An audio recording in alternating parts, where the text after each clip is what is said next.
ఇజ్రాయెల్‌కు America ఒకటే మిత్ర దేశమా? లేక ప్రపంచంలో ఇంకెవరైనా ఉన్నారా? America vice president JD Vance చేసిన వ్యాఖ్య ఇప్పుడు అంతర్జాతీయ రాజకీయాల్లో పెద్ద చర్చకు దారితీసింది. కానీ ఆ వ్యాఖ్యకు స్వయంగా ఇజ్రాయెల్ ప్రధాని బెంజమిన్ నెతన్యాహు ఇచ్చిన సమాధానం అందరినీ ఆశ్చర్యపరిచింది. ముఖ్యంగా భారత్ పేరును ప్రత్యేకంగా ప్రస్తావించడం ఇప్పుడు ప్రపంచ దృష్టిని ఆకర్షిస్తుంది. అసలు జేడీ వ్యాన్స్ ఏమన్నాడు? బెంజమిన్ నెతన్యాహు ఇజ్రాయెల్ ప్రధాని ఎవరైతే ఉన్నారో అతను భారత్ ని ఎందుకు ఎగ్జాంపుల్ గా చూపించడానికి ప్రయత్నించిండు? అమెరికాకు ఇజ్రాయెల్ కు ఉన్న ఆర్థిక బంధం ఎలా ఉంటుందో ఒక ఎగ్జాంపుల్ గా చెప్పడానికి ట్రై చేస్తా. ఏంటంటే ఎవ్రీ ఇయర్ అమెరికా ఇజ్రాయెల్ కు డిఫెన్స్ ఎక్విప్మెంట్ కానీ వాటర్ సిస్టమ్స్ బిల్డ్ చేయడం కానీ ఇంకేదైనా ఆర్థికంగా సహాయం చేయడం డిఫెన్స్ రంగంలో ఒక్క దాంట్లో మాత్రమే దాదాపు $3.8 బిలియన్ సహాయం చేస్తుంది అమెరికా ఇజ్రాయెల్కి.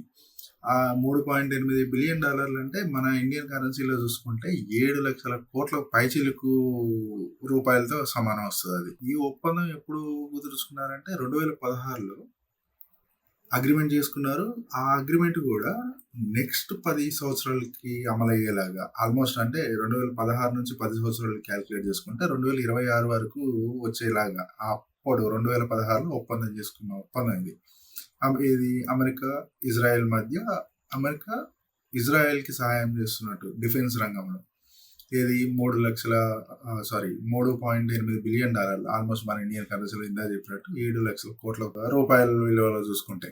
అంతేకాకుండా ఐక్యరాజ్య సమితిలో ప్రపంచ దేశాలన్నీ ఉంటాయి. అలాంటి ఐక్యరాజ్య సమితిలో ఇజ్రాయెల్కి వ్యతిరేకంగా ఇజ్రాయెల్కి ఆపోజిట్ గా మాట్లాడే విషయాలు ఏమైనా తీసుకొస్తుంటే అమెరికా ఇజ్రాయెల్కి సహాయం చేస్తుంది. ఎట్లా అంటే అమెరికా తన వీటో పవర్ ని యూజ్ చేసుకొని ఏవైతే తీర్మానాలు ఇజ్రాయెల్కి ప్రతికూలంగా వస్తున్నాయో ఆ తీర్మానాలని కొట్టివేయించేలాగా చేస్తుంది అనమాట. ఆ వీటో పవర్ ఏంటంటే ఇలాంటి పెద్ద పెద్ద యుఎన్ఓ లాంటి సంస్థల్లో అమెరికా యూజ్ చేసుకునేటువంటి శాసనాలను కానీ తీర్మానాలను కానీ రద్దు చేయగల పవర్, దాన్ని వీటో పవర్ అని అంటాం. అమెరికాకి ఇజ్రాయెల్కి ఇంత బాండింగ్ ఉన్నటువంటి ఈ సందర్భంలో జేడీ వ్యాన్స్ అమెరికా ఉపాధ్యక్షుడు ఎవరైతే ఉన్నారో ఆ జేడీ వ్యాన్స్ ఇజ్రాయెల్కి ఇలాంటి స్టేట్మెంట్ ఇవ్వడం వెనక ఎలాంటి రహస్యాలు దాగి ఉన్నాయి?